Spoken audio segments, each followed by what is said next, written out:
നമ്മുടെ സമൂഹത്തിൽ നടക്കുന്ന അനീതികൾക്കെതിരെ സംസാരിക്കുമ്പോൾ പലരും പറയുന്നത് ഇത് എന്തോ പിന്നെ തള്ള വൈബ്, ആൻറ്റി വൈബ്, മുത്തശ്ശി വൈബ് എന്നൊക്കെ പറഞ്ഞുകൊണ്ട് ഡീഗ്രേഡ് ചെയ്യാറുണ്ട്. ഇത് നിങ്ങൾ ആ ഒരു കിണത്തിൽ പെടുത്തിയാൽ മതി. ശരിയാണ്, ഒരു മുത്തശ്ശി വൈബ് എന്ന് തന്നെ എനിക്ക് പറയാനുണ്ട്. ഞാനിത് ഇങ്ങനൊരു സബ്ജക്റ്റ് എടുക്കുന്നതിൻ്റെ കാരണം ഞാനിത് പലപ്പോഴും പല ഇടങ്ങളിലും ഇത് പറയണമെന്ന് വെച്ചിട്ടുണ്ട്. ഇനി നിമിഷ ബിജുവിനെ പറ്റിയിട്ടൊരു ഡീറ്റെയിൽഡ് വീഡിയോ ചെയ്യണമെന്ന് ഞാൻ ആഗ്രഹിക്കുന്നതാണ്. നിമിഷ ബിജു ക്രോസിങ് ദ ലിമിറ്റ് എന്നുള്ളത് മനസ്സിലായത് കൊണ്ടാണ്. അപ്പോൾ അത് മറ്റൊരു സെക്ഷനായിട്ട് അതിനകത്ത് ഞാൻ ഉൾപ്പെടുത്തുന്നില്ല. പക്ഷേ നെപ്പോ കിഡ്സ് ആയിട്ടുള്ള കുറേ കുട്ടികൾ കാണിക്കുന്ന പോക്കറിത്തരം ഇത് കണ്ടിട്ട് മിണ്ടാതിരിക്കുന്ന അമ്മമാർക്കുള്ള, അതായത് മഞ്ജു പിള്ളയുടെ മകളെ പറ്റിയാണ് ഞാൻ പറയുന്നത്. മഞ്ജു പിള്ളയോടാണ് എൻ്റെ ചോദ്യം. ആകെ ഒരു മകളേ ഉള്ളൂ, നിനക്കതിന് ഇത്തിരി മര്യാദ പറഞ്ഞു കൊടുത്തൂടെ? ഇതിനിങ്ങനെ കയറൂരി വിട്ടിരിക്കുവാണോ? എനിക്ക് ഇപ്പോഴും മനസ്സിലാവാത്ത ഒരു കാര്യം, കുട്ടികളുടെ വിചാരം, പ്രത്യേകിച്ച് ഇപ്പോഴത്തെ ജനറേഷനിലെ പിള്ളേരുടെ വിചാരം, തുണി പറിച്ച് അങ്ങോട്ട് എറിയണാണ് സ്വാതന്ത്ര്യമെന്ന്. ഇതൊക്കെ നിങ്ങളെ ആരായി പഠിപ്പിക്കുന്നേ? ഈ തുണി പറിച്ചെറിയലാണ് സ്വാതന്ത്ര്യമെന്ന്. ഓക്കെ, ഇത് തള്ള വൈബിൻ്റെ ഒരു ഫോം ആയതുകൊണ്ട് നിങ്ങൾക്ക് ചിലപ്പോൾ ഉൾക്കൊള്ളാൻ ബുദ്ധിമുട്ടുണ്ടായിരിക്കും. അതുകൊണ്ട് ഞാൻ കുറച്ചുകൂടെ വ്യക്തമായിട്ട് അതിനൊരു കാരണം പറഞ്ഞു തരാം എന്തുകൊണ്ട് നമ്മൾ അങ്ങനെ പറയുമ്പോൾ. ശ്രീലക്ഷ്മി അറക്കലിനെ പോലുള്ള തോന്നിവാസി സ്ത്രീകളൊക്കെ ഇരുന്നു കൊണ്ട് ഫെമിനിസം വിളമ്പുന്നു. അതല്ല ഫെമിനിസം. ഫെമിനിസം എന്താണെന്ന് മനസ്സിലാകുന്നുണ്ടോ നിങ്ങൾക്ക്? ഞങ്ങളുടെ ഇപ്പോൾ എൻ്റെ ഒരു കാര്യം, ഞങ്ങൾ ഈ ഒരു 70s 80s ആളുകൾക്കുള്ള ഒരു ബ്ലെസ്സിങ് എന്താണെന്ന് പറഞ്ഞു കഴിഞ്ഞാൽ ഞങ്ങൾക്ക് ത്രീ കൈൻഡ് ഓഫ് ജനറേഷനുമായിട്ട് മിക്സപ്പ് ചെയ്ത് പോകാൻ പറ്റിയിട്ടുണ്ട്. ഞങ്ങളുടെ കാലഘട്ടത്തിൽ സിനിമ, അതായത് നമ്മൾ മ്യൂസിക് കേൾക്കുന്നത് തൊട്ട് കാസറ്റ്, CD, ഇപ്പോൾ ഇതേപോലുള്ള ഈ മോസ്റ്റ് മോഡേൺ ടെക്നോളജി ഉപയോഗിച്ചുകൊണ്ടുള്ള ഇതൊക്കെ നമുക്ക് എക്സ്പീരിയൻസ് ചെയ്യാൻ പറ്റുന്നുണ്ട്. അപ്പോൾ അതിൻ്റെ ഒരു എക്സ്പ്ലനേഷൻ പറഞ്ഞാൽ നിങ്ങൾക്ക് തീരത്തില്ല. അമ്മാതിരി സാധനം എക്സ്പീരിയൻസ് ചെയ്ത, അത്രയും ലൈഫിൽ ദ വെരി ഗുഡും ബാഡും ഒക്കെ എക്സ്പീരിയൻസ് ചെയ്ത ഒരു വിഭാഗം ആൾക്കാരാണ് ഞങ്ങൾ. അപ്പം ഞങ്ങൾക്ക് ഇതിനെപ്പറ്റി കറക്റ്റായിട്ട് പറയാൻ പറ്റുമെന്നുള്ളത് കൊണ്ട് മാത്രമാണ് ഈ സബ്ജക്റ്റ് എടുക്കുന്നത്. സുജിത്തിൻ്റെ മകൾക്ക് അല്ലെങ്കിൽ മഞ്ജു പിള്ളയുടെ മകൾക്ക് ഇങ്ങനെ തുണി പറിച്ചെറിഞ്ഞ് പൊതുസമൂഹത്തിന് ഞാനൊരു ഭയങ്കര മോഡലാണ് എന്ന് കാണിക്കാനും മാത്രമുള്ള എന്ത് തരം ഇതാണ് അമ്മയും അച്ഛനും ഫീഡ് ചെയ്തതെന്ന് മനസ്സിലാകുന്നില്ല. ഞങ്ങളുടെ കാലഘട്ടത്തിൽ പെൺകുട്ടികൾ സൈക്കിൾ ചവിട്ടുന്നത് പോലും പ്രശ്നമായിരുന്നു. ഞാൻ എൻ്റെ നാട്ടിൽ ആദ്യത്തെ സൈക്കിൾ ഉപയോഗിച്ച വ്യക്തിയാണ്, ആദ്യമായിട്ട് ഡ്രൈവ് ചെയ്ത വ്യക്തിയാണ്. ഇതിനൊക്കെ ഒരുപാട് കേട്ടിട്ടുണ്ട്, ഒരുപാട് മോശം കേട്ടിട്ടുണ്ട്. പക്കമലമായി നിന്ന എൻ്റെ അമ്മയാണ്. ആ നാട്ടിൽ മുസ്ലിം സമുദായത്തിൽ നിന്ന് ആദ്യമായിട്ട് ജോലിക്ക് പോകുന്ന എൻ്റെ അമ്മയാണ്. ആദ്യമായിട്ട് 18 വയസ്സിൽ ജോലി കിട്ടി അവർക്ക് സർവേ ഡിപ്പാർട്ട്മെൻറ്റിൽ. അപ്പം അങ്ങനെ റെവല്യൂഷൻ ഉണ്ടാക്കിയ കുടുംബമാണ്. അതുകൊണ്ടാണ് ഞങ്ങളിത് പറയുന്ന, ആ എക്സ്പീരിയൻസാണ് പറയുന്നത്. അതിന് പിറകിൽ ഞങ്ങൾ അനുഭവിച്ച സ്ട്രഗിൾ, ഞാനായാലും എൻ്റെ അമ്മയായിരുന്നാലും ഒക്കെ അനുഭവിച്ച സ്ട്രഗിൾ. എൻ്റെ വീട്ടിൽ തന്നെ ഉണ്ട് ഈ ചിന്താധാര ബാക്ക്വേർഡായിട്ടുള്ള പെണ്ണുങ്ങൾ. ബിഫോം പഠിപ്പിച്ച പെണ്ണ് വീട്ടിൽ ചോറും കറിയും വെക്കുന്ന സിനാരിയോ കാണുന്നുണ്ട്. അവൾ പറയുന്നത് കുടുംബമാണ് വലുത്, കുടുംബത്തിൻ്റെ ഇതാണ്, എൻ്റെ സ്വാതന്ത്ര്യത്തിനേക്കാൾ ഉപരി കുടുംബമാണ് വലുതെന്ന് പറയുന്ന ഇടത്താണ് ഫെമിനിസത്തിൻ്റെ ഡെപ്ത് പറഞ്ഞു കൊടുക്കുന്നത്. തീരുമാനങ്ങൾ എടുക്കാൻ പറ്റാതെ മറ്റൊരാളുടെ അണ്ടറിൽ അയാളുടെ എച്ചിൽ തിന്ന് അയാൾ കാണിക്കുന്ന പോക്കൃത്തരം അനുഭവിച്ച് ജീവിക്കേണ്ടി വരുന്ന ഓരോ സ്ത്രീകൾക്ക് വേണ്ടിയിട്ടാണ് ഇതുപോലുള്ള റെവല്യൂഷൻ നടത്തേണ്ടി വരുന്നത്. സ്വന്തം ലൈഫ് പണയം വെച്ചിട്ടും അതിനകത്തുണ്ടാകുന്ന മോശങ്ങൾ, കഷ്ടതകൾ, തേണ്ടിത്തരങ്ങൾ കേട്ടിട്ട് നമ്മൾ അതിനു വേണ്ടി നിലകൊള്ളുന്നത്. അങ്ങനെ ഞങ്ങൾ ഉണ്ടാക്കിക്കൊണ്ടുവരുന്ന ആ സ്വാതന്ത്ര്യത്തിലേക്ക് നിങ്ങൾ തീട്ടങ്ങളൊക്കെ ഒഴുകിയാണ്. ഈ പെൺകുട്ടി കാണിക്കുന്ന പോക്കൃത്തരം കണ്ടാലോ, എന്തൊക്കെയാണ് അതിൻ്റെ ഡ്രസ് കോഡ്? ഞാൻ ആദ്യം ഈ കുട്ടി ഒരു ഓട്ടോറിക്ഷയിൽ നൈറ്റ് ഇട്ട് ഇറങ്ങി വരുന്നുണ്ടപ്പോൾ ചിരിച്ചിരുന്നു, ലൈക്ക് ഇട്ടിരുന്നു. കാരണം അതൊരു നല്ല ടേമാണ്. ഇന്ന ഡ്രസ്സ് ധരിച്ച് നമ്മൾ ഇന്നടുത്ത് പോകാൻ പാടുള്ളൂ എന്നൊരു ഫോം ഉണ്ടല്ലോ. അതിൻ്റെ അർത്ഥം ഉടനെ ചട്ടിയും പാടി ഇട്ടുകൊണ്ട് വരിക എന്നല്ല. നിങ്ങൾ സ്വാതന്ത്ര്യം എന്നെ എന്തിനാണ് ഇങ്ങനെ വക്രീകരിക്കുന്നത്? ഒരുപക്ഷെ എൻ്റെ ആ ഒരു മാനസിക പ്രയാസം കൊണ്ടായിരിക്കും കൃത്യമായ വാക്കുകൾ വരാത്തത്. ഞാൻ കൃത്യമായി പറയാം. ഉദാഹരണം, ഇപ്പം നമ്മൾ ഗ്രേറ്റ് ഇന്ത്യൻ കിച്ചൺ കണ്ടു. ഏത് വർഷത്തിലാണ് അത് പബ്ലിഷ് ആയത്? അതിന് ഇത്രയും കയ്യടി. ജയ ജയ ജയ ഹേ എന്ന സിനിമ കണ്ടു. അതേത് വർഷത്തിലാണ് പബ്ലിഷ് ആയത്? ഇത്രയും കയ്യടി, ഇത്രയും അക്സെപ്റ്റൻസ്. ഞാനൊക്കെ എഴുന്നേറ്റ് നിന്നാണ് കയ്യടിച്ചത്. അങ്ങനെയൊക്കെ തിയേറ്ററിൽ കിടന്ന് പെർഫോം ചെയ്യുന്ന ഒരു അലവിലേക്ക് ആ സിനിമ നമ്മളെ കൊണ്ടെത്തിച്ചിട്ടുണ്ടെങ്കിൽ പുല്ലരിക്കുന്നുണ്ടായിരുന്നു നമ്മൾ ഒരു ആറ്റി അവനിട്ട് പൊട്ടിച്ചപ്പോൾ. പഴയ കാലഘട്ടത്തിൽ ഹസ്ബൻഡിൻ്റെ പേര് പറയാൻ പഠിക്കുന്നവരുണ്ട്. അയൽക്കൂട്ടം മീറ്റിങ്ങിൽ പറയുന്നതാണ്, ഞാൻ 2 പെറ്റിട്ടാണ് ഞാൻ അങ്ങേരുടെ മോൻ തന്നെ കണ്ടതെന്ന് പറയുന്ന പെണ്ണുങ്ങളുണ്ട്. അഭിമാനമായി കണക്കാക്കിയിരുന്ന ഒരു കാലഘട്ടം ഉണ്ടായിരുന്നു. അത് അടുക്കള വാരാന്തയ്ക്ക് ഇപ്പുറം പെണ്ണിന് സ്വാതന്ത്ര്യമില്ലാത്തൊരു കാലഘട്ടം ഉണ്ടായിരുന്നു. പെണ്ണ് ഇരുന്ന് ഒരു വിവാഹം അത് നിശ്ചയിക്കാൻ ഒക്കത്തില്ല. പെണ്ണ് മാത്രമാണുണ്ടെങ്കിൽ അവിടെ ഒരു വിവാഹ ബന്ധത്തിൻ്റെ ചർച്ച വയ്ക്കത്തില്ല. ആണുങ്ങൾ വേണം, മാമാമാരെ വിളിക്കണം. ഇന്നത് മാറി വരുന്നു. മുലഞ്ഞെട്ടിൽ വെള്ളയ്ക്ക തുന്നി പിടിപ്പിച്ചിരുന്നു റൗക്ക ഇട്ടതിന്. ഒരുപാടൊന്നുമില്ല, 30കളിൽ 1930കളിൽ അന്ന് നടന്ന ചാന്നാർ ലഹള.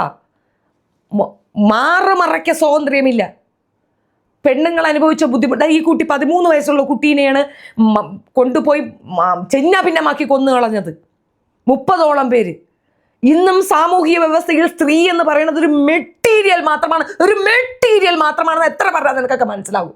ഇങ്ങനെ ഉണ്ടാകുന്ന ബുദ്ധിമുട്ട് എന്താണെന്ന് നിനക്കൊക്കെ എന്താ മനസ്സിലാകാത്ത? നീ ഒരു മെറ്റീരിയൽ ആണോ? No common sense. ഇതാണോ സ്വാതന്ത്ര്യം? ഇതാണോ ഫെമിനിസം? ഇതിനെയാണോ ഫെമിനിസം എന്ന് പറയുന്നത്? ബസ്സിൽ യാത്ര ചെയ്യുമ്പോൾ ഇത് ഉപയോഗിക്കുന്ന സ്ത്രീകളോട് ചോദിച്ചു നോക്ക്. വീട്ടിൽ ചെന്നിട്ട് വേണം ചോറും കറിയും വെക്കാൻ, അവിയലിന് ഉണ്ടാക്കണം, സാമ്പാറിന് ഉണ്ടാക്കണം, കൊച്ചുങ്ങളെ തുണി കഴുകണം, നാളത്തെ യൂണിഫോം അലക്കി വെക്കണം, ബുക്കുകൾ അടുക്കി വെക്കണം, വീട് തൂക്കണം, അമ്മാവനോ അമ്മായിയോ ഉണ്ടെങ്കിൽ അവർക്ക് മരുന്നെടുത്ത് കൊടുക്കണം, ഒരു കാര്യം ചെയ്യണം, എനിക്ക് കുളിക്കണം, ചൂടുവെള്ളം എടുത്ത് കുളിച്ചാൽ കുറച്ച് കംഫർട്ട് കിട്ടും, പക്ഷെ അതിനുള്ള സമയമില്ല, എല്ലാം കഴിഞ്ഞിട്ട് ഒന്ന് കിടക്കണം, അപ്പോഴും ഭർത്താവ് വരും, വാ നമുക്കൊന്ന് കളിക്കാം. ഇതിനൊക്കെ ഞാൻ വേണ്ട ഓട്ടപ്പാച്ചിൽ ഭ്രാന്തെടുത്ത് ഓടുന്ന ഓരോ വീട്ടമ്മ പ്രശ്നം വരും. ആ സമയത്ത് ഏവനെങ്കിലും കയറിയാൽ മതി. അവളമ്മയും അതും അതാണ്, അവർക്ക് അതാണ് താല്പര്യം. ഞങ്ങൾക്കാർക്കും ആ താല്പര്യമില്ല. ഞങ്ങളുടെയൊക്കെ ദേഹത്ത് മറ്റൊരു പുരുഷൻ മറ്റൊരു രീതിയിൽ ചിന്തിക്കുന്നത് പോലും സഹിക്കാൻ പറ്റത്തില്ല. എന്തുകൊണ്ടാണ് കമൻറ്റുകൾക്ക് മിക്ക വ്ളോഗേഴ്സും എടുത്തു വെച്ച് ബുദ്ധിമുട്ട് പറയുന്നത്? കമൻറ്റ് കാണുമ്പോൾ എന്തുകൊണ്ട് ബ്ലോഗേഴ്സ് ബുദ്ധിമുട്ട് പറയും? കളിക്കാമെന്ന് വിളിക്കാം, അവൻ കളിക്കാമെന്നല്ലേ പറഞ്ഞുള്ളൂ, അതൊരു വലിയ കാര്യമാണോ? എന്തുകൊണ്ടത് ഫീൽ ചെയ്യുന്നു? ആ ഫീലിംഗ്, ആ ഗട്ട് ഫീലിംഗ് അത് എന്തുകൊണ്ട് വരുന്നതെന്ന് പറഞ്ഞാൽ ഞാൻ എന്ന വ്യക്തി, ഷെഫീന എന്ന വ്യക്തിക്ക് ഒരുപാട് വ്യക്തിത്വങ്ങളുണ്ട്, ഒരുപാട് രീതിയിലുള്ള നിലപാടുകളുണ്ട്, ശക്തമായ കാഴ്ചപ്പാടുണ്ട്, സമൂഹത്തിന് വേണ്ടി നിലകൊള്ളുന്നുണ്ട്, ഒരുപാട് കാര്യങ്ങൾ ചെയ്യുന്നുണ്ട്. ഞാനൊരു അമ്മയാണ്, ഞാൻ സഹോദരിയാണ്, ഞാനൊരു മകളാണ്, ഇതിനേക്കാളുപരി ഞാൻ സ്ത്രീയാണ്. ഇതൊരു ശരീരമാണ്. ഇത് എൻ്റെതായ യൂട്ടിലിറ്റിക്ക് ഞാൻ വെച്ചിരിക്കുന്ന എൻ്റെ ശരീരഭാഗങ്ങളാണ്. വല്ലവനും നോക്കി വെള്ളം വാർക്കാനും കുത്തിക്കയറ്റാനും ഉള്ളതല്ല. ഒരു പുരുഷനുമായിട്ട് നമ്മുടെ ഇഷ്ടത്തോടു കൂടി സ്നേഹത്തോടു കൂടി നമ്മൾ ചെയ്യുന്നതാണ്, ആഗ്രഹിച്ച് രണ്ടുപേരും പരിപൂർണരായി ചെയ്യുന്നതാണത്. അല്ലാതെ പ്രജനനത്തിന് വേണ്ടി മാത്രം ശരീരം പങ്കുവെക്കുന്നവ മൃഗതുല്യമായ ചിന്താധാരയുള്ളവരല്ല മനുഷ്യർ. മാനസികമായ അടുപ്പം, ഇഴയെടുപ്പം ഇല്ല എങ്കിൽ ആ ബന്ധം നിലനിൽക്കാതെ പോകുന്നത് അതുകൊണ്ടാണ്. ഒരുത്തരുടെ സുഖത്തിന് വേണ്ടി മറ്റൊരാൾ കിടന്നു കൊടുക്കുന്ന ഒരു ടേമുണ്ട് ഇവിടെ. അതല്ല എന്നും ആ സുഖം എൻ്റെയും കൂടെ അവകാശമാണെന്ന് പറഞ്ഞു കൊടുക്കുന്നിടത്താണ് ഫെമിനിസം ജയിക്കുന്നത്. അവിടെയാണ് ഫെമിനിസം ജയിക്കുന്നത്. പെൺ ഡോക്ടറിന് ഒരു മതിപ്പും ആൺ ഡോക്ടറിന് ഒരു മതിപ്പും അവർക്ക് കൊടുക്കുന്ന സാലറിയിലെ ഡിഫറൻസും ആ വ്യത്യാസം ഇവിടെ നിർത്തലാക്കണം. പെണ്ണിന് വേണം ഒരു പടി കൂടുതൽ കൊടുക്കാനെന്ന് പറഞ്ഞാൽ പെണ്ണിന് ഒരുപാട് റെസ്പോൺസിബിലിറ്റി ഉണ്ട്. അത് കഴിഞ്ഞിട്ടാണ് അവൾ അവിടേക്ക് വരുന്നതെങ്കിൽ അവൾക്ക് കൂടുതൽ വേതനം കൊടുക്കണമെന്ന് അവകാശപ്പെടുന്ന ഫെമിനിസമാണ് ഞാൻ മുന്നോട്ട് വയ്ക്കുന്നത്. മഞ്ജു പിള്ള ഇത് കാണുന്നില്ലേ? ഈ മകൾ കാണിക്കുന്ന ഈ തോന്നിവാസം കാണുന്നില്ലേ? ഇവിടെ വേറൊരുത്തൻ ഇരുന്നുകൊണ്ട് കൃഷ്ണകുമാർ 4 പെമ്മക്കൾ അസറ്റാണെന്ന് അയാൾ പറഞ്ഞ ആ അസറ്റ്നെസ് ഇങ്ങനെ ഒരു ടൈം ഉണ്ടെന്ന് എനിക്കറിയില്ലായിരുന്നു. ഇതാണ് അയാളുടെ ചിന്ത എങ്കിൽ എനിക്കറിയില്ലായിരുന്നു. പക്ഷെ ഞാൻ അപ്പോഴൊരു നല്ലൊരു അപ്പനെയാണ് കണ്ടത്. പെമ്മക്കൊക്കെ എഡ്യൂക്കേഷൻ കൊടുക്കുക, അവരെ പഠിപ്പിക്കുക, അവർക്ക് സ്ത്രീ ഭാഗത്ത് നിന്ന് നോക്കുന്നത്. ഇത് തന്നെയല്ലേ ആണുങ്ങൾ നോക്കുന്നുണ്ടാവുക. ഞാൻ അടുത്തത്, ഇത് മോളുടെ അച്ഛൻ കണ്ടാൽ അദ്ദേഹം ഒരുപാട് ഹാപ്പി ആയിരിക്കും. എക്സാക്ട്ലി, അച്ഛനും ഇത് കാണണം. മോളെ അച്ഛൻ്റെ മുമ്പിൽ പോയി തുണിയില്ലാണ്ട് നിന്ന് കാണിച്ചോറി, അച്ഛൻ കാണട്ടെ മകൾക്ക് ഇങ്ങനെ ചാമാനം ഉണ്ടെന്ന്. നാട്ടിലുള്ള ആണുങ്ങളെ വലിപ്പിക്കാതെ നീ അച്ഛനെ കാണിച്ചോറി. എൻ്റെ അച്ഛൻ നിങ്ങളുടെ റീൽ കണ്ട് ഡിപ്രഷനിലായി. ഓ കഷ്ടം തന്നെ. അവൾ ആ കമൻസിനെ കളിയാക്കിക്കൊണ്ട് എഴുതി വെച്ചിരിക്കുന്ന സാധനം ഉണ്ടല്ല.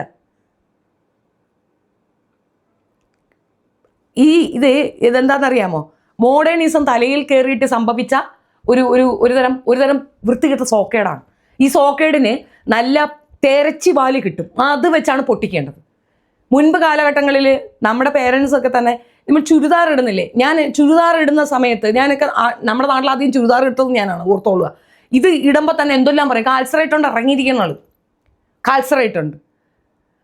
ഈ രീതിയിലുള്ള ടോണുകൾ സംസാരങ്ങൾ നമ്മൾ കേട്ടിട്ടുണ്ട്. വസ്ത്ര സ്വാതന്ത്ര്യമാണ്. എപ്പോഴെന്നറിയാമോ? മറ്റുള്ളവർക്ക് അരോചകമാകാതിരിക്കുന്നിടം വരെ അത് നമ്മുടെ സ്വാതന്ത്ര്യമാണ്. നിങ്ങൾ അരോചകമായി വസ്ത്രധാരണം ചെയ്താൽ അത് പബ്ലിക് ന്യൂസൻസ് ആണ്. നിങ്ങൾ സ്ത്രീകളെ അപമാനിക്കാനായിട്ട് ഇറങ്ങാൻ, ഇവളെയൊക്കെ ഉണ്ടാക്കി തള്ളിയവളുമാരെ വേണം അടിക്കാനായിട്ട്. കലി വരുന്നേ. ഇത് നമുക്ക് മര്യാദയ്ക്ക് പറഞ്ഞു തീർക്കാൻ പറ്റത്തില്ല. എന്ത് വൃത്തികെട്ട പരിപാടിയാണ് ഈ കാണിക്കുന്നത്? നീയൊക്കെ എന്താണ് ഉദ്ദേശിച്ചിരിക്കുന്നത്? നിന്റെയൊക്കെ മനസ്സിൽ എന്താണ്? ഇങ്ങനെ തുറന്ന് പിടിച്ചങ്ങോട്ട് കാണിച്ച് വെച്ച് കൊടുക്കുമ്പോഴത്തേക്ക് ഇതാണ് പാഷൻ. ഇതിനാണ് പാഷൻ എന്ന് പറയുന്നത്. ജനറേഷൻ ഗ്യാപ്പ് എന്ന് പറഞ്ഞുകൊണ്ട് വരുന്നവരടുത്താണ്. ഇത് ജനറേഷൻ ഗ്യാപ്പ് അല്ല. അവരുടെ സ്വാതന്ത്ര്യമാണെങ്കിൽ അവരെ വീട്ടിൽ കാണിക്കണം, അവരെ അച്ഛൻ്റെ അമ്മയുടെ അടുത്ത് ഉരിഞ്ഞ് കാണിക്കട്ടെ. പബ്ലിക്കിൽ വന്ന് ഇതുപോലെ കാണിക്കുമ്പോഴത്തേക്ക് അടുത്ത കുട്ടികൾ ഇത് റോൾ മോഡലാക്കും. ഇത് കണ്ടിട്ട് കൊള്ളാല്ല, സുജിത്തിൻ്റെ മോൾ അങ്ങനെ കാണിച്ചത്, മഞ്ജു പിള്ളയുടെ മോക്ക് അത് കാണിച്ചെങ്കിൽ പിന്നെ എനിക്കെന്ത്, അമ്മച്ചി എനിക്കൊരു ജട്ടി മടി വാങ്ങിത്താ, എനിക്ക് അത് ഇട്ടുകൊണ്ടാണ് നടക്കാൻ പോണേ. വീട്ടിൽ അടിയായി ലഹളായി. അവർ കാണിക്കുമ്പോൾ കുഴപ്പമില്ലേ, ഇവർ കാണിക്കുമ്പോൾ കുഴപ്പമില്ല. ഇവിടെയും ഉണ്ട് കമൻസിലും വരും, അവർ കാണിക്കുമ്പോൾ കുഴപ്പമില്ല, ഇവർ കാണിക്കുമ്പോൾ കുഴപ്പമില്ല. ഇത് നിങ്ങൾ കാണിക്കും. ഇങ്ങനെ കാണിക്കുന്നവളുമാരെ നടു റോട്ടിൽ കൊണ്ടുവന്ന് തുണിയില്ലാതെ നിർത്തണം. അതിനകത്ത് വരുന്ന ക്രൈം അങ്ങ് അനുഭവിക്കാൻ നിൽക്കണം. ആണുങ്ങളെ മാത്രം കുറ്റം പറയും, അവന്മാർ കുഴപ്പാ. ഇതല്ലേ കോലം കെട്ടല്. നീലക്കുയിലിനെ ആരൊക്കെ പറയുന്ന കേട്ട്, നീയൊക്കെ തുറന്നുകൊണ്ട് വന്നാൽ അവ അങ്ങോട്ട് ലൊക്കേറ്റ് ചെയ്യും. തുറക്കാതെ വന്നുകൂടെ? എൻ്റെ അങ്ങനെയുള്ള വസ്ത്രങ്ങൾ കിട്ടത്തില്ലേ? സ്ലീവ്ലെസ് ഇടുന്നത് ചൂട് കാലഘട്ടങ്ങളിൽ കോട്ടൺ ഡ്രസ്സ് ഉപയോഗിക്കും. എന്തിനാണ്? ചൂടാണ്. ശരീര സുഖമില്ലാത്ത ഒരു വണ്ണമുള്ളവരൊക്കെ കുറച്ച് സ്ലീവ്ലെസ് ഒക്കെ ഉപയോഗിക്കുന്നത് തെറ്റൊന്നുമില്ല. പക്ഷെ അതിൻ്റെ ഒരു വൾഗാരിറ്റി ഫോം ചെയ്യാതിരിക്കുക. ബിക്കിനി ഇട്ടുകൊണ്ട് നീയൊക്കെ കല്യാണത്തിന് പോകും? നിന്റെ അച്ഛൻ്റെയൊക്കെ 16 അടിയന്തരത്തെ നീയൊക്കെ ബിക്കിനി ഇട്ടുകൊണ്ട് നിൽക്കോ? അച്ഛനും അമ്മയും തെറ്റിപ്പിരിഞ്ഞാൽ മകൾക്കങ്ങ് പ്രീഡായി, മകളങ്ങ് ഇറങ്ങായി. ഈ കോലവും കെട്ടിക്കൊണ്ട് നടന്ന പബ്ലിക് ന്യൂസൻസിന് കേസെടുപ്പിക്കുകയാണ് വേണ്ടത്. മഞ്ജു പിള്ളയ്ക്ക് ഒരു അല്പമെങ്കിലും അഭിമാന ബോധമുണ്ട്, മകളെ പറഞ്ഞ് മനസ്സിലാക്കുക. നീ തിരുവനന്തപുരംകാരിയല്ലേ? ഈ തിരുവനന്തപുരത്ത് എൻ്റെ ചരിത്രം എടുത്ത് നോക്ക്. ഇവിടെ തന്നെ എത്രയോ ലഹളകൾ നമ്മൾ സാക്ഷ്യം വഹിച്ചവരാണ്, എത്രയോ പ്രോബ്ലംസ് നമ്മൾ ഫേസ് ചെയ്തവരാണ്. ഇന്നത്തെ ഈ 70-80കളിലുള്ള പെണ്ണുങ്ങളോട് ചോദിക്കുക, അവരനുഭവിച്ച ദുരിതം എന്താണെന്ന് ചോദിക്കുക. ഒരു പാവാട ഇടാൻ പറ്റത്തില്ല മര്യാദയ്ക്ക്. എന്തെല്ലാം ക്രിറ്റിസിസം ആണെന്ന് അറിയാമോ? ഒറ്റയ്ക്ക് എവിടെയെങ്കിലും പോവാനൊക്കത്തില്ല. അതിൽ നിന്നൊക്കെ മാറി മനുഷ്യന് സ്വാതന്ത്ര്യം വന്നുകൊണ്ടിരിക്കുകയാണ്. അതിനെയാണ് ഫെമിനിസം എന്ന് പറയുന്നത്. ഈക്വാലിസം, സ്വാതന്ത്ര്യം. ഫെമിനിസം അവിടെയാണ്. ഫെമിനിസം എന്നാൽ ചുംബന സമരവും തുണി ഊരലുമല്ല. അരയും കുറയും ഇട്ടുകൊണ്ട് നടക്കുന്ന സ്വാതന്ത്ര്യത്തിനെയല്ല സ്വാതന്ത്ര്യം എന്ന് പറയുന്നത്. അഭിപ്രായ സ്വാതന്ത്ര്യം, ആഗ്രഹങ്ങൾ പൂർത്തീകരിക്കാനുള്ള, അത് അന്വേഷിച്ച് കണ്ടെത്താനുള്ള, വരുമാന മാർഗം ഉണ്ടാക്കാനുള്ള സ്വാതന്ത്ര്യം. നീയാണെന്ന് നിന്നെ അംഗീകരിക്കപ്പെടുന്ന സ്വാതന്ത്ര്യം, സഹജീവിയാണെന്ന് അംഗീകാരം കിട്ടുന്ന സ്വാതന്ത്ര്യം, അതിനെ സ്വാതന്ത്ര്യം എന്ന് പറയും. ഇതിനെ പറയുന്നത് വ്യഭിചാരം എന്നാണ്. വ്യഭിചാരം ഒന്നും രണ്ടുമല്ല. നിമിഷ ബിജുവിൻ്റെ ലൈവിൽ പോയിരുന്നു. ഇത്താക്ക് ഇങ്ങനെയൊക്കെ പറയാം. ചിലവിനാര് എടി കൂലിപ്പണിക്ക് പൊടി, കയ്യും കാലിനും ഒരു കുഴപ്പമില്ലല്ലോ ചേരപ്പിൽ, പോയി കൂലിപ്പണിക്ക് പൊടി. വട ചുട്ട് വിൽക്കാൻ പറഞ്ഞാൽ അരിയും ഉഴുന്നും മാത്രം മതി. ഉഴുന്ന് ആട്ടി ഇച്ചിരി ഇഞ്ചി പച്ചമുളകും ഇട്ടിട്ട് കരിവേപ്പിലയും കൊണ്ട് ഇട്ട് ഒന്ന് ഇളക്കി അത് വെച്ച് അപ്പം ചുട്ട് കൊണ്ടുപോയി വിറ്റു. അതിലെ പൈസ മക്കൾക്ക് കൊടു. കുട്ടികൾ എവിടെയോ എത്തും. നീ കൊടുക്കുന്ന ഈ സംവിധാനത്തിൽ വളർന്ന നിന്റെ മക്കൾ നിന്റെ കഴുത്ത് നെരിച്ച് നിന്നെ തീർത്തില്ലെങ്കിൽ നീ നോക്കിക്കോ. നമ്മൾ ന്യൂക്ലിയർ ഫാമിലിയായി ചുരുങ്ങിയതിൻ്റെ ഒരു പരിണിത ഫലമാണ് നമ്മൾ ഈ അനുഭവിക്കുന്നത്. അയൽവക്കങ്ങളില്ല, ബന്ധുമിത്രാദികളില്ല. നമ്മളൊക്കെ അനുഭവിച്ചിരുന്നതായിരുന്നു കൂട്ടുകുടുംബം. ഒരു രക്ഷയില്ല. നമ്മളൊരു വിവാഹത്തിന് ഒരു ഡ്രസ്സ് ഇട്ടുകൊണ്ട് പോയാൽ പല ക്രിറ്റിസിസം കേൾക്കേണ്ടി വരും. ഇറുകിയതിട്ട ക്രിറ്റിസിസം കേൾക്കേണ്ടി വരും. അപ്പോഴൊക്കെ നമുക്ക് തോന്നുന്നു ഇതിലേക്ക് എടുത്ത് കിണറ്റിയിടാന്ന്. ഇന്നത് മനസ്സിലാവുന്നു എന്തുകൊണ്ടാണ് അവരത് പറയുന്നത്. പുറത്തേക്ക് സഞ്ചരിക്കുമ്പോൾ അവരനുഭവിക്കുന്ന ബുദ്ധിമുട്ടുകൾ നമ്മുടെ മക്കൾക്ക് ഉണ്ടാകാതിരിക്കാൻ നല്ലൊരു നാളേക്ക് വേണ്ടി അവർ പറയുന്ന കാര്യങ്ങളെ നമ്മൾ വളച്ചൊടിച്ചു. ബൈജു മിനീസ് പറയുന്നു, പറയാ ആൾക്കാർ പറയുന്നു, ഇതൊക്കെയാണ് പറയുന്നത്. ഇതല്ല സ്വാതന്ത്ര്യം, ഇതല്ല ഫെമിനിസം, ഇതല്ല മോഡേണിസം, ഇതിനെ അല്ല ഫാഷൻ എന്ന് പറയുന്നത്. വസ്ത്രം ഒരാളുടെ സ്വാതന്ത്ര്യം തന്നെയാണ്. വസ്ത്ര സ്വാതന്ത്ര്യം നിഷേധിക്കുന്നത് മൗലികാവകാശ ലംഘനം തന്നെയാണ്. പക്ഷേ വസ്ത്ര സ്വാതന്ത്ര്യം എന്ന് പറഞ്ഞുകൊണ്ട് തുണി ഊരി നടക്കുന്ന നിന്നെയൊക്കെ പോലുള്ള പെണ്ണുങ്ങൾ സ്ത്രീ വർഗത്തിന് അപമാനമാണ്, സ്ത്രീകൾക്ക് അപമാനമാണ്. ഇത് കണ്ടിട്ട് ആരെങ്കിലും വന്ന് കമൻ്റ് ഇട്ടാൽ അതെടുത്ത് വെച്ച് അവരെ കളിയാക്കുന്ന സൈക്കോത്തരമാണ്, സൈക്കോസിസം. അതിന് മെഡിസിൻ ഉണ്ട്. അമ്മച്ചിയോട് പറഞ്ഞിട്ട് മെഡിസിൻ എടുക്കാൻ നോക്കുന്നു മോള്. മനസ്സിലായ? ഉള്ളോളൂ. ഈ തഴപ്പും മുഴപ്പും കണ്ടിട്ട് ആണുങ്ങൾക്ക് എന്തെങ്കിലും തോന്നുന്നുണ്ടെങ്കിൽ അത് അവന്മാരെ മനോഘടനയുടെ തെറ്റാണ്. പക്ഷെ നീ ചിന്തിച്ച്, നീ കുടിച്ച പാല് കണ്ടാൽ നിനക്കെന്തെങ്കിലും തോന്നുമോ? പെറ്റ തള്ളയെ കണ്ടാൽ നിനക്കെന്തെങ്കിലും തോന്നുമോ? അത് തന്നെയാണ് എല്ലാ പെണ്ണുങ്ങൾക്കുള്ള, വേറെ പ്രത്യേകിച്ചൊന്നുമില്ല. അതാ ഞാൻ പറഞ്ഞേ, സൈക്കോളജിക്കലായിട്ടുള്ളൊരു ഇഷ്യൂവും കൂടെ ഇതിനകത്തുണ്ട്. രണ്ട് മനുഷ്യർ തമ്മിൽ കാണുമ്പോൾ ഉടനെ തോന്നുന്നത് പ്രജനനത്തിന് വേണ്ടി മൃഗങ്ങൾക്ക് തോന്നുന്ന സാധന, മനുഷ്യർക്കത് തോന്നത്തില്ല. മനുഷ്യർക്കത് മാനസികമാണ്. പരസ്പരം അത്രയും അടുത്താൽ ഇഴ ചേർന്നാൽ മാത്രമേ ഇണ ചേരാൻ പറ്റുള്ളൂ. ഇത് കണ്ടെടുത്ത് പോയി വെള്ളം കളയുന്ന കുറേ അവന്മാർക്ക് ഇത് കാണുമ്പോൾ എന്തോ തോന്നും. അതിൽ നിന്ന് മാറി ആ വ്യത്യാസങ്ങൾ മാറ്റം കൊണ്ടുവരാൻ വേണ്ടി എഫർട്ട് എടുക്കുന്ന മനുഷ്യരെ നോക്കി കൊഞ്ഞണം കാണിക്കരുത്. മരിച്ചുപോയ നമ്മൾക്കൊക്കെ മാറി മറയ്ക്കാനുള്ള സ്വാതന്ത്ര്യം നേടിത്തന്ന അങ്ങേലിയെ ഓർത്തു നോക്ക്. ചരിത്രം പഠിച്ചൂടെ കൊച്ചേ? പോയി 4 അക്ഷരം പഠിക്കാൻ നോക്ക്, 4 അക്ഷരം വായിക്ക്, പൊതുസമൂഹത്തിന് വേണ്ടി എന്തെങ്കിലും ചെയ്യാൻ നോക്ക്. ഇവിടെ സുന്ദാ കൃഷ്ണമൂർത്തി എന്ന് പറഞ്ഞിട്ടൊരു പെൺകുട്ടിയുണ്ട്, ഇതേപോലൊരു വ്യക്തിമാണ്. അപ്പോൾ പാവ സ്ത്രീ, അവർ അത് കിട്ടി, എൻ്റെ എല്ലാം തീർന്നുമെന്ന് ചാവാൻ പോയില്ല. അപ്പോൾ 13 വയസ്സുകാരി കുട്ടി ചെയ്തതുപോലെ ചെയ്തില്ല. അതിൻ്റെ ഓവറായിട്ട് അതിനായിട്ട് ഫോഴ്സ് ചെയ്ത് ഇതൊരു തെറ്റാണ്, എനിക്ക് സംഭവിച്ചൊരു ദുരിതമാണ് എന്ന ചിന്ത കൊടുത്തതുകൊണ്ടാണ് ആ കുട്ടിക്ക് അങ്ങനെ വന്നത്. ഇതൊന്നുമില്ല മോളെ, കഴിവ് കുളിച്ചെഴുന്നേറ്റ് വന്ന് ഈ മൊത്തത്തിനെയും ചമ്പൽ റാണി ചെയ്ത കണക്ക് നിർത്തി പൊട്ടിക്കണം എന്ന് പറഞ്ഞു കൊടുത്തിരുന്നത് ഞാൻ അവിടെ ഉണ്ടായിരുന്ന കുട്ടി മരിക്കത്തില്ലായിരുന്നു.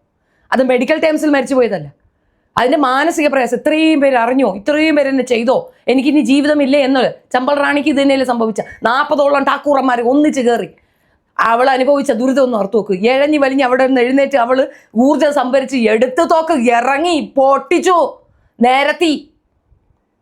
അതാണ് ചെയ്യേണ്ടത്. അപ്പോൾ അവരനുഭവിച്ച വിഷമമോ അവരനുഭവിച്ച ബുദ്ധിമുട്ടോ അവയർനെസ് കൊടുക്ക്. തുണി ഊരി കാണിക്കുന്നതാണ് അവയർനെസ്. ഇതാണോ സ്ത്രീത്വം? നിന്റെ അമ്മച്ചി നിന്നെ പഠിപ്പിച്ചതാണോ മോളെ? തുണി ഊരി പറിച്ചങ്ങോട്ട് എറിഞ്ഞിട്ട് ഇങ്ങനെ ഇറങ്ങി നിന്ന് കഴിഞ്ഞാൽ ഇതാണ് ഞാൻ കണ്ട സ്വാതന്ത്ര്യം, നീയാണ് ഫെമിനിസ്റ്റ്. ഫ്രീ സെക്സിന് താല്പര്യമുള്ള കുറേ വൃത്തികെട്ട ജന്മങ്ങളാണ് ഈ ഫെമിനിസത്തിനെ വളച്ചൊടിക്കുന്നത്. ഫെമിനിസം എന്നാൽ ഇക്വാലിസം, സഹജീവിയായെങ്കിലും അംഗീകരിക്കപ്പെടാനുള്ള പെണ്ണിൻ്റെ കഷ്ടപ്പാടിൻ്റെ നേരെയാണ് നീയൊക്കെ കാണിക്കുന്ന വെറും വൃത്തികേടാണിത്. വസ്ത്രം എന്ന് പറയുന്ന ഒരു വിഭാഗം ജനത ഇവിടെ മൂടപ്പെടുകയാണ്, മുഖം വരെ മറക്കപ്പെടുകയാണ് പെൺകുട്ടികളുടെ. അവരാ ഒരു ബുദ്ധിമുട്ടിലേക്ക് കൊണ്ടെത്തുന്നത് ഇത്തരത്തിലുള്ള വൾഗാരിറ്റി കാണുമ്പോഴത്തേക്ക് ഭയപ്പെട്ടിട്ടാണ്. അപകർഷതാബോധത്തിൻ്റെ എക്സ്ട്രീം ലെവലിലേക്ക് ഒരു വിഭാഗത്തിലെ പെൺകുട്ടികളെ കൊണ്ടെത്തിച്ചു കൊടുക്കുന്നത് ഈ ഒരു വൾഗർ ചിന്താഗതിയാണ്. മിതത്വം എല്ലാത്തിനും വേണം. അമിത അടിമത്വമോ അമിതമായ ആർഭാടമോ വേണ്ട, മിതത്വം വേണം. ആ മിതത്വം ലൈഫ് ലോങ് ഉണ്ടാകും. ഇത് കണ്ടുകൊണ്ട് കുറേ അലവലാദികൾ വന്നിട്ട് ഇനിയിപ്പോൾ പറയും, അയ്യോ അവർ ബൈജു മിനി അല്ലെങ്കിൽ പിന്നെ എന്താ പറയണേ തള്ള വൈബ്, ഇതൊക്കെ പറഞ്ഞാലും ഇത് തള്ള വൈബും തന്ത വൈബാണെന്ന് നിങ്ങൾ ഇനി മുത്തച്ചി വൈബ് എന്ന് പറഞ്ഞാലും ഇത് മനുഷ്യത്വപരമായ ഒരു തീകമാണ്. അത് അനുഭവിക്കണമെങ്കിൽ താഴേക്കിടയിലുള്ള കഷ്ടപ്പെടുന്ന മിഡിൽ ക്ലാസ് പെണ്ണുങ്ങളോട് ചോദിച്ചു നോക്കുക, അവരോരോ ദിവസവും അനുഭവിക്കുന്ന മെൻ്റൽ ടെറോമ എന്താണെന്ന്, അവരെന്തോരം ബുദ്ധിമുട്ടാണ് അനുഭവിക്കുന്നതെന്ന്, അവരെന്തോരം ടെൻഷനാണ് അനുഭവിക്കുന്നതെന്ന്, ബസ്സുകളിൽ അവർ നേരിടുന്ന ബുദ്ധിമുട്ട് എന്താണെന്ന്, വൾഗർ സ്റ്റേറ്റ്മെൻറ്റുകൾ, വർത്തമാനങ്ങൾ, ഇതൊക്കെ കേൾക്കേണ്ടി വരുന്നത് എന്തുകൊണ്ടാണ്? ശക്തയാവാത്തടത്താണ്. ശക്തയാവുക എന്ന് പറഞ്ഞാൽ തുണി പറിച്ചെറിഞ്ഞിട്ടല്ലേ ശക്തയാവേണ്ടത്. കാര്യക്ഷമതയോട് നാക്കിൻ്റെ ബലം കൊണ്ട് നിൽക്ക്, നാക്ക് കൊണ്ട് സംസാരിക്കാൻ ശ്രമിക്കുക, പറഞ്ഞ് മനസ്സിലാക്കി കൊടുക്കുക. ഇത് നിന്റെ അമ്മയെ പോലെ ഈ തൊള നിന്റെ അമ്മച്ചിക്കുമുണ്ട്, ആ തൊളയിൽ കൂടെയാണ് നീ പുറത്തേക്ക് വന്നത് എന്ന് പറഞ്ഞ് മനസ്സിലാക്കി കൊടുക്കുക. അതിന് നീ തൊള ഊരി കാണിക്കുകയല്ല വേണ്ടത്. ഞാനൊരു സ്ത്രീയാണ്, ഞാൻ നിന്നെപ്പോലെ ഒരു ജീവനാണ്, അല്ലാതെ എൻ്റെ ഒരു ഇതുണ്ട്, അത് നല്ല രസമുണ്ട്, അതിൻ്റെ വലിപ്പം കണ്ടോളൂ, അത് ഞാൻ താഴ്ത്തി ഇറക്കി, അത് ഞാൻ എക്സാഗ്രേറ്റ് ചെയ്ത് കാണിച്ചു തരാം എന്നല്ല പറയേണ്ടത്. ഇത് പറയുമ്പോൾ നമ്മുടെ കൺട്രോൾ തെറ്റിപ്പോകുന്നതിൻ്റെ റീസൺ ഇതാണ്. നിങ്ങളുടെ അഭിപ്രായം കമൻറ്റിൽ പറയുക. നന്ദി. ഇത് ഷെയർ ഒന്നും ചെയ്യണ്ട. കണ്ടപ്പോൾ സഹിക്കാൻ മേത്ത. കാരണം ഈ പെൺകുട്ടിക്ക് വേണ്ടി ഒരു 100 കമൻറ്റ് ഞാൻ പോയി ഇട്ടിട്ടുണ്ട്. ഗ്രേറ്റ്, സൂപ്പർ എന്തോ 100 കമൻറ്റ് ഇട്ടിട്ടുണ്ട്. അവളുടെ സംസാര രീതി, അവളുടെ ടോക്കിംഗ് സ്റ്റൈൽ, ഇതൊക്കെ ഭയങ്കര ഇഷ്ടം. നിഷേധാത്മകമായ കാര്യങ്ങൾ അവതരിപ്പിക്കുന്ന ഒരു സ്ട്രോങ് പെണ്ണായിട്ടാണ് എനിക്ക് മനസ്സിലായിട്ടുണ്ടായിരുന്നത്. തുണി പറിച്ചെറിയുന്നിടത്തേക്ക് എത്തിയെങ്കിൽ നീ വെറും വെടക്കാണെന്നാണ് എനിക്ക് പറയാനുള്ളത്. ഛേ.